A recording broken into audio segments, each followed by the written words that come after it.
I thought I'd take you into the First Church of Universal Calibers and the very right Reverend David the Marine See your war face. You got a war face? Elderton to run through this. David, you got to be situationally aware even when you're in church. All the time. Yeah. I see you're very reverently sitting there. I am. Listening to the sermon. It's a good one. I bet it is. But you see, we have some guys back here who look like they're up to no good. And David's going to show us how we can react to that. Yep.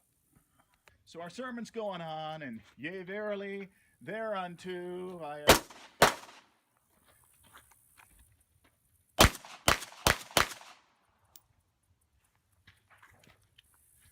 Now, we got to admit, David, that, that's the last thing you expect in church. It is. Why headshots? Well, this guy's wearing a tactical vest. Mm-hmm. Was it bulletproof? I don't know. And neither would anybody there. Right. Now, I also want to point out, we saved the good guy. So let's say this was our usher in the back of the church. We blew away the bad guy. Other than being a good steward of the faith, why did you take an E? I'm a good steward of the faith. Yes. One reason tactically to take a knee is if there's somebody behind him like there was, if you get a little bit lower, the shots will go up and hit the wall and over everybody else's head. You don't want to, hey, I shot the bad guy, I stopped him. What happened to Phil? Oh, crap. And we'll show what that looked like in just a sec. Taking a knee. That's a new way to take a knee. That's right. That's the best way to take a knee. And yea, verily, thereunto he said to the...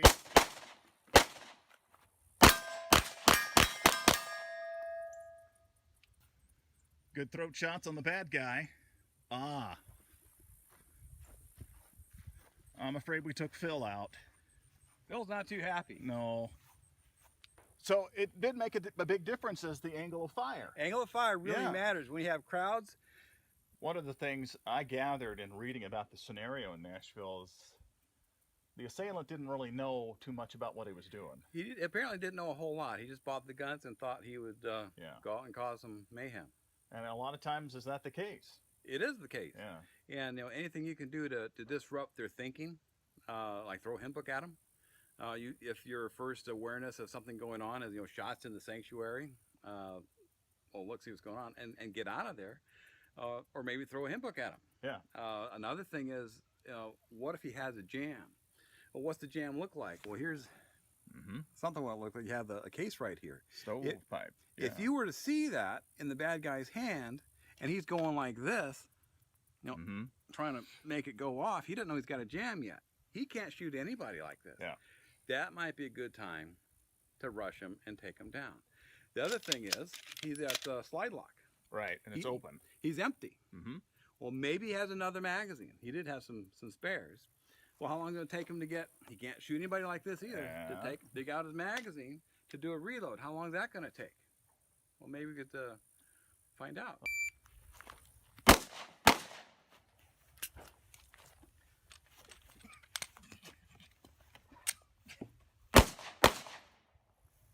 Thanks for not shooting me, by the way. You're welcome. I saw you thinking about it. Okay.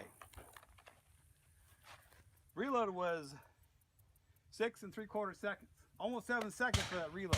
Now, if you see a bad guy and you're distracting him with all this stuff, you can cover that distance. And just what can you do while the bad guy's trying to reload?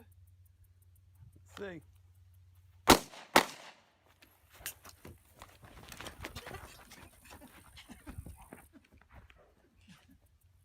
Trying not to point the gun at you. That's what you can do. Take the guy down.